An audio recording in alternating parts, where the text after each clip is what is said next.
Dr. Kethelezi, you're one controversial figure and you're not scared. You're not shy to tell it like it is. Kulosisi lona ona 31 to 91. Kwesintu kwenzekani la? Linda iyahlupha ke into ka social media noma iyahlupha into yabantu abangawona ama expect into enzesintu. Into ehlupha kokuqala ukuthi sibe nosiso na 31. Njengamanje according to social media sebembeke ku 91. Angazi sifike kanjani ku 91 years. Kuthiwa ubuso bakhe isikhumba sakhe sifana no nesalukwazi esina 91. Oh, why bebe ngathi 70? Hey, but 90 just exactly. They went for the big good number. Question for me. Ngithi sifike kanjani ku 90? And futhi sikuka ungafani and West Part 91. Why ngathiwa 90 or 89 or 85? It's a question, yabo? Yeah. So uyibheke enye into create social media iqale kancane ngathi umdlalo end up ibe i-trend. Right. Ungayisho lento engicabanga ukuthi uzoyisho. Mase sibuya dokotela. Okay, but angithi fanele sishiya abantu namhlanje befundile. Yebo. Ukuthi don't believe everything which is said by social media. Social media can make you famous. Social media futhi angaqeda ngawo. Akumosha nje aqede. That is why sekunele ukuthiwa actually intellectual AI intellectual artificial intelligent manje imshintshe nje uDr. Kethelezi athi avele nomkhaba eyisidudla olilitha banokwenza bathi ngithi mangibuka hayo sengimdala mase ngimdala ngizoba kanje. What if they use that as a permanent your daughter feature? By the way, yes. Yeah. So but after the break, let's go into because ilonto ngifuna ukuthi sibhekisise ngempela. This is Vibe 94.7. Siyabonga ukuthi uhlale nathi kuzobe lesikhathi. We touch on sport, we touch on headlines and much more. Sobe si udaba esolibhekisisa la kulolu hlelo OG Breakfast. Hlala nje ungayindawo. There's a lot of good music as well. Usazobusiseka. Usisi una 31 and then social media yamthatha yambeka lapha yambeka lapha yabona kuyo yonke iminyaka. Yazi futhi bengaze ngibhekisise lolo daba ukuthi why be choose u91.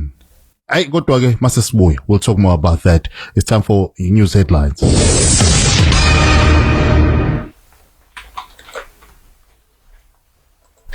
Kamunqa kanjalo ke lesikhombisa ihora umsakazweni 594.7 FM gama lami ucelo Dlamini Dlamini sobona umlaleli omuhle ukhazi nokwenkanyezi isibhakabhakeni usomlomo weParliament ke kuzolonke uThokodidiza usamukele amagama amalungu eParliament aqoke amaqembu ke ezepolitiki ukuthi asebenze ekomidini elizocubungula ke udaba oluvuselelwe lwasephalaphala ke kuyiplastiki amangameli wakulelo mnumzane Ramaphosa. Kanti ke lowo kumholi weMarch and March ke kunkosikazi Jacinta Ngobesezuma udalela ukuthi ke banikeze ke umnqamla juqu wangomhlazi ngamashumi amathathu ke kwezokuthasa okujuni 30 phela kumangameli wakulelo mnumzane Ramaphosa ukuthi ngafiki ngakhulumisananga nesizwe malungana nodaba oluthinta abakufika ke bekele sibese kugamanxa kwele sikhombisa thembe ukuthi mali bomanela leshaka lombili ube nasithi phama uphile ihlaka bezifitsini.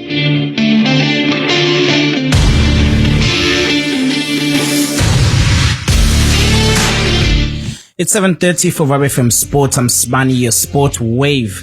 Mamelodi Sundowns lifted the CAF Champions League on the 24th of May after a 1-1 draw in a rabid up on a 2-1 aggregate win over AS Fair. The prize is 6 million in the bag and plus a ticket to the 2029 World Cup. Let's hear what Kadosa had to say. Utige Kadosa, this squad showed believed and discipline to make history. Kanti Urevesro on Pirates 2-0 over Orbit on the 23rd, a reward for years of sacrifice that ends a 14 years wait. Kanti ke abantu babhizi bane incazelo zabo kodwa ke ocoach sebekhulumile abona bazi abadlali babo kodwa I'll come back with more go 8 o'clock. So that's something to look forward to and also much more. This is Vibe 94.7. Let's check first ukuthi kwenzekalani emgaqweni njoba nje sihleli nje I'm sure khona idube somewhere kwenzekalani la ukhona njengamanje na and also more music not forgetting in case you just joined us Dr. Kethelezi is our guest namhlanje sikhuluma about this phenomenal eyenzakele la sibone khona indodakazi encane intombi isuka lapho iphenduka isalukwazi esina 91. So this is beautiful. Just exactly like that. That's what the doctor has ordered. Ngiyabona no Dr. Kehlelezi uyanqikizisa mezwa lengoma. So your time is just 22 before 8. Beautiful Miguel. Dawn. Let's spread the love. Let's share the love. It's all about that in OG Breakfast. This is Vibe 94.7. Sibheka lolu daba lolu nombani ukhuluma ngalo. It's trending on social media, and I'm happy that we've established ukuthi lolu daba ngokuzwa kwami Dr. Kehlelezi uthi lolu daba lwa social media. Are you asking me or Umbuzo lo. Umbuzo. Yeah, because lwa social media lolu daba. Yes, ibona ku social media ngithi. Okay. Usuke waya mhlambe ukuthi ufuna ukuyobona lo sisi lo, and in fact sibona izinyanga eziningi ziyalifuna lolu daba. All right. Linda, asingakubalekela ukuthi angifuni ukusebenzisa leli gama elithi politics, because mawubona mina ubona something. Afuna ukukhuluma nomzo wepolitiki. Ufuna udokotela la inyanga. I know, but khona la ngizama ukusa khona. We are heading towards our elections, and as we are heading towards our elections, kunezinto eziningi ezenzakalayo. Angithi ungizwe kahle ngideep manje. Kuthiwa omunye nomunye ose South Africa illegally akabuye kuba ngithi. Yebo. And sithi masikhuluma ku politics sithi sikhuluma politics pan Africanism. Angithi ngiyakuzwa. Right. Sithi thina njengamanje abantu bangaphandle sibadingi. And all of a sudden kuqhamuka usisi ulale nomuntu wangaphandle. Right. Ayibo. Listen. It's a total lie. Uzwile? Mina Linda ngiyilo umuntu kanje. Abantu abawu50 bangavumelana ngento eyi1. Mina ngiyi1 ngithi lutho.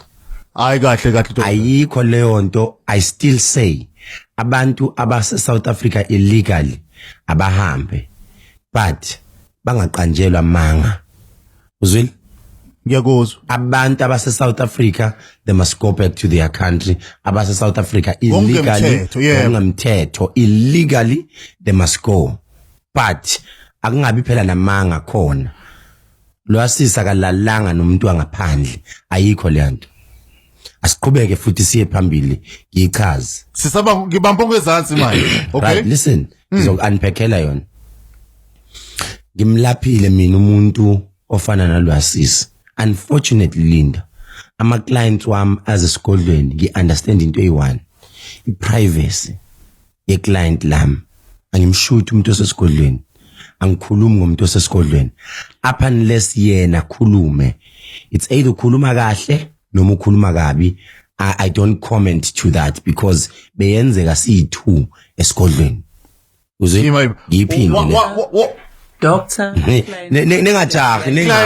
ningali ibuzani one by one. Nganibona sani interested manje. Ningali. Ngicacusela uLinda Dr. Kehlelezi ukuthi doctor patient confidentiality esihlula abantu abaningi. Thank you very much. We shouldn't be exposing such things. Thank you very much. Inyanga eziningi eziwu10 example. Eziwu2 zithwasile, eziwu8 azithwasanga zithwaseka social media. Kunomehluko ke. Ethwaseka social media iveza yonke into. Ungayiveza izinto kunezinto ongafanele uyiveze ku social media, especially make sure that you always protect your clients irregardless noma umlaphile noma kajabulanga, but respect your clients. Asiphinde sibuyele. Kunento oyibona itrend ka ladies house. Kehlelezi asibongeni uKehlelezi. Angiyazi ukuthi uyithathe phi, angazi, angifuni ukwazi. But what I'm saying is I once came across to similar thing. Let me explain to you yini. Yeah, yini. Right. Ngifuna manje uzwe from mina. Dokotela manje, not AI lo, akona AI. We are live and direct. We are live on Vibe FM. Exactly. Right. Leyanto Linda senze iexample qala. Ngiyangithanda ukuthi mangifundisa umuntu ngenza ama example ukuze mase siyofika kuvutho ndaba usuya ngiunderstand. That is why ngiqale phezulu ngathi sibheke kuma elections. Ngenza nawe bengizama ukuya lapha ekuthenini asisuse le ukuthi ulale nomuntu wangaphandle. Yep. Because we are now limiting abosisi bethu ekuthenini ningaqomi kakhulu. It's either uqoma umuntu angaphandle noma wase South Africa, you might come across this. That's a lie. Asiqale lapho. Osisi nje khululekani iqomele. Manifuna ubaqoma baqomena sinandaba naloko, but kusiphatha kabi ukuthi ababuyele ngaphandle nina niyaqoma, but qomani nje amanga lawo. Okoqala lokho. Uyayizwa leyo nto. Number 2, sibuye. Linda, ngifuna ukuthi nenyanga ebukayo la ihambe nami. Oh, are we live? We are live even on Facebook. Nyanga yodumo Mzokhehlelezi. Oh, all right. We are live. Check it out. Right. So ofuna ukungibuka angagijima ku page yami manje. Right. Asibuye la Linda. If manje wena ushaya i-stroke uhlangothi la ebusweni, kwenzakalani emlonyeni wakho? Yashintsha uba deformed. Yeah, kuba ne deformed. Asikhuluma isiZulu, ungathi deformed. Umlomo ngesizulu igama S liqala uyanjani umlomo? Uyadumba bese ushwabana. Thank you very much. Ngifuna legama ukuthi uyashwabana. Istroke esikushaye ubuso noma esikushaye uhlangothi. Uyashwabana. Uzwile? Yeah. Bese kuba ne-stroke esikushaye umzimba wonke. Umzimba uzowenzani? Uzoshwabana. Kwenzakaleni kusisi futhi? Ushwabe. Thank you very much. Here comes the question. Why you social media ususisi ku 31 umsa ku 91? Sebeya over exaggerator. Let us come back. Angithi manje sekufuna ukuthi ngabe usisi sikhuluma ama camera live sikuyena noma bemfake ngocingo bese siqale phansi aconfirm yena. Ekhaya kubusisi abalikhuluma iqiniso ukuthi bakhona abawu2 abashaya i-stroke ngaphambilini. I-stroke lesiya akuyona inyoka, akuyalalanga nomuntu, i-stroke. Imake manje uya prophetha into oyibona ukuthi yakenze into ku social media le. Listen Linda, as inyanga ngifundisa nezinye inyanga ukuthi ezinye eyithanda u-social media ezinga understand ezingene sezindala gijima comment ezintweni angayibona kahle. Ngizama ukuthi mawubuka into before inyanga ibuke ngeso lenyama ujike uyibuke ngeso lika moya before ucommente. Uzwini? Mawuqeda kubuka ngeso lika moya then you can start commenting usutshelwe umoya ukuthi kwenzakalani ngale yanto.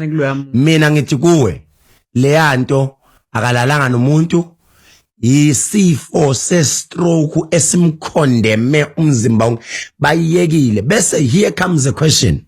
Lesi stroke is it natural or yinto eyenziwe umuntu? Kunomuntu ogangile kubo sowashona. Yena owashiyedalelo wamonakalo bayiyeka le yanto iyaba affecta. Akuyona inyoka abayeka manga, akuyona ini. Bese umbuzo uthi angalapheka yini? Uzwini? Angalapheka yini? Those are similar questions that you should have asking me ukuthi angalapheka yini. Ake ngibuze ke Dr. Khehlelezi siphindele emuva si reverse. So you are saying lento le isike yashaya ekhaya before. Yeah. Whether eyomoya meaning yakuyaba khona nasemandulo mhlawumbe kumathonga khona into ekade yalimaza umndeni vele iloke yehla by generation noma umuntu oyedwa loloke ekhahlalehlele nje athi mpe ekhaya. Good question. Yabona ngabe kuthiwa Linda senza kanje. Bekuyoba i-interview yethu biyoba mnandi besithiwa sithola uthuleleni bese sithi sicela umuntu oyi1 abe khona le wherever kwenzeka lento. Emtuba. Exactly. Bese ngiprophethe. The ngila. Then they give it to the family, they confirm. Angifuni kuya. We can always organize that. Angifuni kuya mina ngifuna ukuyihlala la. Angifuni kuya, angifuni ukuthi futhi ngibatshela ukuthi wozana, angifuni ungena ku social media. Uwe futhi ongitriggerishile nosisi nathi sicela ukukhuluma ngaleyo. Ngithi kuwe, ngike ngayilapha lento. Umuntu ogijima uposta ku ladies house, angimazi upostekeleni, angimazi uzwe ngobani, but what I will say to you, ngilaphe same thing. But inkinga ukuthi labo bantu abayanga ku social media, yezwa. But ngithi kuwe, inkinga first one kulwamndeni abahambe manje bawungiconfirmele 2 of them bashawe i-stroke ezimbi kakhulu. Bayiyeka le yanto isizodla emndenini. Le yanto iyinto ephilayo eyisilwane ekhona phakathi ekhaya.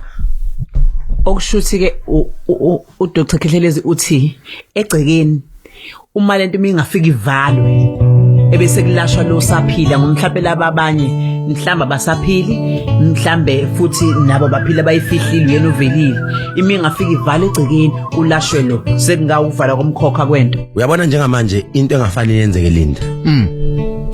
Sesathanda amakhemera. Sengafanele sithola umndeni sithi mndeni asithathe namakhamera siwabeke eceleni manje nizokhuluma emakemereni nina after sekwenziwa umsebenzi kuyofanele iqale siclean kunala isiyobathatha siba sekhona endaweni endala enqune elidala sithi lo mntwana niyakhumbula ukuthi wathi mayizalwa eneminyaka ewu8 kwenzakalani kuye ngangekho yangizwa ukuthi ngangekho mina bese ngithi uma wakhe sibuyele emva uma wakhe mayina 28 years right now lo mntwana una 31 uma wakhe mayina 28 years kwenzakalani ngisho izinto eziwu2 ngithe umntwana mayina 8 years ngaphinde ngathi uma wakhe mayina 28 years kwenzakalani mabeqeda lapho bese ngithi siya kwi-answer manje kunalapho esizoya khona hey ngizonidida ngicazela lo sisi ningamthinti lo nyamusa Sile kakhulu lo sisi. Hayi sengiyazi into engimcisha ngayo athule mba tu i-black label. Kejile ohlanga mina ngegazi lomlungu ayipost black label. Izolo ndaba. Kodwa nje Linda, to be honest with you, I so wish singabathola labantu.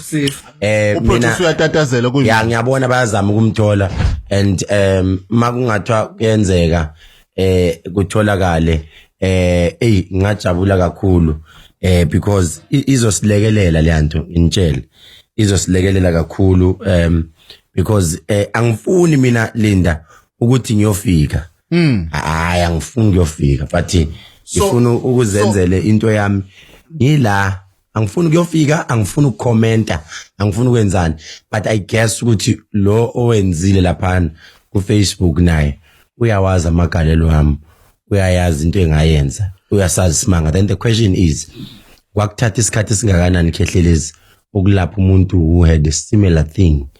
It's not something that can take 1 week, it's not something that can take 1 month. It takes from 3 months till 4 months because into esuke isidamage nama veins imsipha yakhe yonke into isikhubazekile but ingahamba ilunge but ayilungi yona yodwa. To be honest with you, izomdinga udokotela wesilungu because also iphysio iyafuneka futhi ke laphana kakhulu because kunemsipha esuke isidamagekile, so nephysio udokotela wesilungu yafuneka and also kunanemjovo esuke isifuneka isebenzisana nezinto zesintu. Izinto zesintu zisiza imimoya thizeni yokuyilwa ngoba phela udokotela wesilungu kufanele avume naye ukuthi zikhona izinto angekazi laphe into efana nesilwane esisuke sekhaya at that particular time athi mayiqeda kumjova isilwane sifike simdamage more. That is why uzokuthiwa umuntu uthe buye esibhedlela samphinda istroke endlini samphinda isuke leso silwane sisuke sikuprovela ukuthi you can't do anything, so kufanele sikale sidile naso qala. So my question Dr Khehlelezi ukuthi kushuthi umuntu meshawa istroke sithi akaqale kohlanga kuqale kulwisana nalesilwane esesishayile noma ngabe inyoni engabe yini before aye kudokotela wesilungu ukuyothola manje amakhambi asezolekelela lokho esiqale ngakho kohlanga noma sithini. Okay, udokotela wesilungu as he or she is listening right now uzofila as if siyam attack, but asim attack isikhuluma iqiniso njengoba linjalo abantu abangalifuni. Abantu abaningi ababephethwe istroke esiserious abalashwe esibhedlela basala ngathi bakhubazekile. It's because yebo udokotela wenzile umsebenzi wakhe but kunala kushothe khona. Istroke masikushaya sifana nezulu. Izulu when it strikes shaya isihlahla kuneimpande ezisalayo ezisuke ifuna ukukhishwa ngemithi yesintu bese kuqala clean. Ne-stroke masishaya umuntu kuneimpande ezingena kuyena umuntu lento isuke it's anything imbiza strong ukuthi lo muntu iziphume leyampande mawuye toilet igcina iphuma lento uyibone mayingaphumanga leyo nto noma ungalunga kodwa uzosala unakho ukukhubazeka so kuyadinga ukuthi mawuzosizwa entweni ye-stroke uqalwe la esintwini then uyogcina esibhedlela obviously izogcina sekuyi-physio. I-physio sikhuluma iqiniso is just the English word but it's an exercise whereby unomuntu okululayo who's well trained for that. I can even do that but I'm not trained for that. Ukhona sometimes uthola bakufaka namanaliti bakufaka izinto bakuzama ukukusiza. I know ukuthi sebefona bafuna ukubuza ukuthi ama VN maningi ala ginentakataka yama VN. In fact, no, you can give them a chance. Let's play some of the VNs and then on the other side do siyaqhubeka sivale. Okay. Good morning, OG team. And to the disclaimer, for the first time, ngiyaqala ukuvumelana nendomandomane. Zimbili izinto mina engicabanga la ukuthi njengoba kune involvement noma kune mention ukuthi khona umuntu wangaphandle wenzeni ngalesikhathi sithiwa abahambi. It's either bazothola umuntu okuzothiwa owangaphandle umlaphile so that noma kuthiwa abahambe bese kuthiwa at least kukhona into abayenzayo abangahambi ngoba khona into esile abayenzile khona ushintsha abalenzile kumuntu. That's one. Two, it could be kunomuntu uzoqhamuka esikhaleni afuna ukuthi yena ukulaphile but ilumbo akuyona into ezovela emva kwesikhathi eside mawulunjiwe kuba i-once off then kube yileyo nto khona kodwa into engathi incama kulesi story or else mhlambe ke lokho kushiwo indomandomane namhlanje kuyiqiniso ukuthi into because ubuka izifo lezi enibalile earlier ukuthi ziqala nini ziqala umuntu esesemncane asiqhamuka umuntu esemdala eseno-31 khona kodwa into engathi incama kulesi story mhlawumbe yinikwe indomandomane i-chance yokuthi iyenze ngale ndlela abona ukuthi angenza ngayo kodwa nje khona into engathi incama. This is Vibe 94.7 across KZN and surrounding areas. We got you. Thank you very much for tuning in. With us, sikhuluma ngodaba la lo sisi obena 31 ngokusho wa social media. Utheme papa mina 91 and there's no better person to unpack this than Indumandimane. Interesting, umlaleli uqeda ukuthi uyaqala ukuvumelana nawe. Khona umlaleli already uvumelana nawe ukuthi khona la ngahambi khona kahle. We pride ourselves with Mao. The talented Labaya, the gorgeous. Does it also? It's something also. Usual. It's beauty with brain and voice. So we love her. Love the tune it did. Brain was it up, look. Hey, my dog. Hey, siluzimpila sisempini. Sisempini kulolu hlelo. Dr. Kehlelezi wathi inkinga yabantu ukuthi umobabuza ngathi bayatheka mina ngiyabuza. Beauty we see it, visual, voice we hear it, brains ke phendula pe. Phela you understand that to memorize ama lyrics amaningi kanjeyana oma release about so many songs in last year nje wayena hit after hit, you know. So yes, welcome to the third hour of OG Breakfast. This is Vibe 94.7. First choice yomphakathi siyabonga ukuthi unathi njengamanje. We don't take for granted ukuthi uhlelo ulalele OG Breakfast. Ucwabekazi, I'm Mr. OG and also Sibani with sport technical team, TI and also our guest namhlanje ekseni. We siyabonga qala. I think let me start by saying siyabonga dokotela ukuthi uhloniphe sikufonele go 6:15 ngiyazi Sibani ozama mfethu ukwenza izinto day in advance angamana athi nje oza manje dokotela oza manje you see understand lo nto ukube bengalibambi beke sibe nayo le show. So siyabonga dokotela ukuthi uvuke sikubiza because we wanted to get answers and ama answers esiwatholayo manje kukhanya ngenye indlela. Asisho ukuthi le view yakho iyona eyiqiniso kodwa I know you always ushaya straight ukuthi omunye umuntu uthini nathi sesoyibambela ngendlela ukuthi linda bazogcina abantu bethi no you guys want to do something sort of like a reality show but my wish was we one day kuphuma a team la ithi as iVibe FM siyosakazela live ngale wena Khehlelezi remain here. We want maybe to prove or we want to help ngokuthi sibanike umhlahlandlela because bazo confuse kakhulu abantu abafika bezofuna content. I've seen this on social media, especially inyanga ziyangena manje ziyakomenta manje zifuna ama client zifuna ukubonwa ziyasho and you haven't seen uKhehlelezi comment akukazi ungibona. Yes, awukaze if ever bekuthiwa bengifuna clientele bengizothatha imoto zami thatha iconvoy enzima futhi thatha isigodlo sami ngifike ngemoto ezinzima kakhulu ezo 4 5 ngithi mangifika ngiplaka ama camera sengiyalapha manje ufuna abantu bangibona but angicommentanga angishongo nix funny ngibuzile izolo ebusuku around 8 9 oh nithi ngizimsakazweni talk about this why me and I was like okay let me go vele ke bengifisa ukukhanyisela abantu ngibanike umhlahlandlela because baya mislead abantu. Yes usisi unenkinga enkulu but njengamanje udingeka ukuthi iqiniso libe khona kungalashwa usisi akulashwe ifamily because once you focus kusisi inkinga ukayiqedwe efamily it will still come.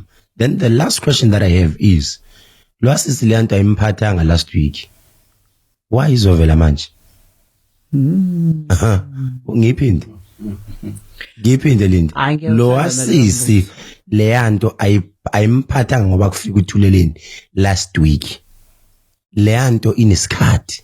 Why now maqala kukhulunywa ukuthi illegal foreigners must go kwavezwa leyanto and yalinkwa nokuthi ulale nomuntu wangaphandle abayeko sifuna usisi abashade nabantu bangaphandle silinda unosisi abanama serious families and labo bantu abakazi babenze nix.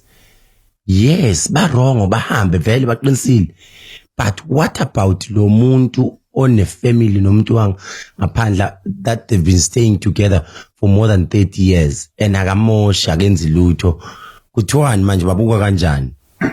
It's either it's a propaganda umuntu angaphandle maybe befuna ukuyibonakalisa ukuthi no mina ngizonisiza noma bayashayo 2 mele nibheke manje but yokuthi ulalile out which means mayilalile ulale last week wahloka in 1 week. Yeah, and why edwe u30 years u60 years ngithi una 30 angithi una 31 wa edwa 60 why unga edwa nga 50 asebenzeni common sense. Yeah. He has a point but I think Dr. ngifuna ukufixa le part le where you're saying kuxoshwa mhlambe nalaba with families and whatever. I know uPhakela Mthakazi had an interview live and said bosisi bamasisho ukuthi ningathandi uthando lwanombani futhi aliboni imbala nohlanga asisho futhi sithi ningagani kodwa sithi uma umazi umyeni wakho ukuthi ula ngongemthetho thina sithi njengomakoti hamba ugalela ngasemzini akuyobona mamezala nawe uyobonela uganele khona. So they are saying take him with you asithi wena kusala nezingane hamba naye nilungise kahle amaphepheni nibuye seni right. Okay ungizwe kahle ke mina ngithe mangiqala interview ngathi the illegal foreigners must be deported and also umthetho wase South Africa uthi that has been always there. Yeah. Illegal foreigners must be deported. Mayibanjwa uyathathwa abuyisele kubo. And pressure kumele ifakwe ku government. I'm not trying to run away from the topic here today, but I so wish Linda one day you can call me for that specifically. Sike singene deep. Sibone ukuthi maybe izoshiya up nayo sinika abantu umhlahlandlela because izofuna nje nayo topic yayo but I support that Dokotela umbuzo enginawo uthi let's just say we organize sambe siyoshaya OB khona lapha eMtuba emagcekeni akho sisi ngoba siyazama ukumthinta manje producers up and down trying to get that sorted. Are you saying to us ungakwazi ukumlapha usisi 1 and ekumlapheni kwakho ungafunani in return? Okay, number 1 masiyenza iOB laphana we'll do it without cameras bazosilalela kuphela. Ngiyakuzwa. Number 1. Number 2 masimlapha usisi angwafuna ama camera. Yeah, Ngikushilo client confidentiality. Exactly. Lokho ngistika khona angihlehli. Ngoba sibonile abanye osaziwayo bemgcoba osaziwayo asikhulume ngenyanga noma uMakhosi noma isangoma nosaziwayo a celebrity and Makhosi celebrity right. Yeah, akahamba ubonakala right futhi right because uyabonakala ukuthi unothando for umphakathi. But mina mawusoqala uthi ngene esikhwameni sakamzozo manje uthinta ulaphe ngicela ama camera switch off singaphindi sikhulume ngayo nokuthi ukhehleleza ufikile lapha ngakhulunywa ngoba ngiyolapha. Then one day sebekhohliwa abantu mayise right uyena ozobuya. Iqiniso. Yazi mina ngasizwa ubani because ngihlala ngibuka linda nabantu abaningi othola maybe ngibanika igroup noma ngibanika in. Ngibatshela esikolweni ngithi ungalingi ukukhuluma igama lami balumlomo mawuthola begxeka nawe xeka yayizwa lo uvala umlomo bangakunderstand ukuthi uhambe phi mabethi bayabuza ukuthi uhambe ukuthi ngiyele eUganda bantante baye koUganda bashiya umuntu la uyivalela umlomo wenza into yakho. So nami masiya lapha I will want them only to listen on air bangaboni because social media bafuna ukubona sifuna ukubona nje ibani live asifuni lelo langa sizobe sikhuluma nabo if ever siya profeta will only give them that content encane bazwe emoyeni ukuthi oh prophet what after that banya ngaya baphinde bezwe nix sidile naye ngizomlapha. Okay, kufanele lasho.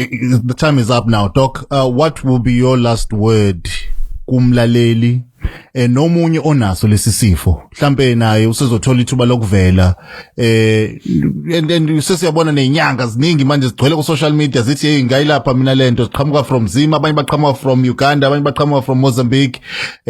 Mubheka lapha ku TikTok nje inqwaba bathi hayi singayenza lento. Okay, i-advice engizoyinika if this message gets to the family izothi abayinuka amakhwapha ababheka i-background yabo ukuthi basuka kuphi kwakwenze njani lento engishilo.